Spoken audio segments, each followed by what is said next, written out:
Isaiah chapter 2. The future house of God. The word that Isaiah, son of Amos, saw concerning Judah and Jerusalem. In days to come, the mountain of the Lord's house shall be established as the highest of the mountains, and shall be raised above the hills. All the nations shall stream to it.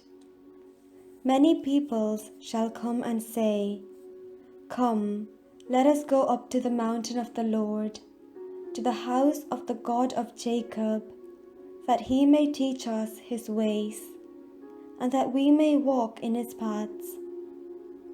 For out of Zion shall go forth instruction, and the word of the Lord from Jerusalem. He shall judge between the nations, and shall arbitrate for many peoples. They shall beat their swords into plowshares, and their spears into pruning hooks. Nation shall not lift up sword against nation, neither shall they learn war any more. Judgment pronounced on arrogance. O house of Jacob, come, let us walk in the light of the Lord. For you have forsaken the ways of your people, O house of Jacob. Indeed, they are full of diviners from the east, and of soothsayers like the Philistines, and they clasp hands with foreigners. Their land is filled with silver and gold, and there is no end to their treasures. Their land is filled with horses, and there is no end to their chariots. Their land is filled with idols.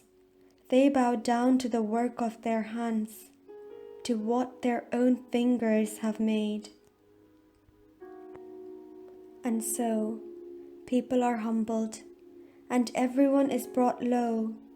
Do not forgive them. Enter into the rock and hide in the dust, from the terror of the Lord and from the glory of his majesty. The haughty eyes of people shall be brought low, and the pride of everyone shall be humbled, and the Lord alone will be exalted on that day.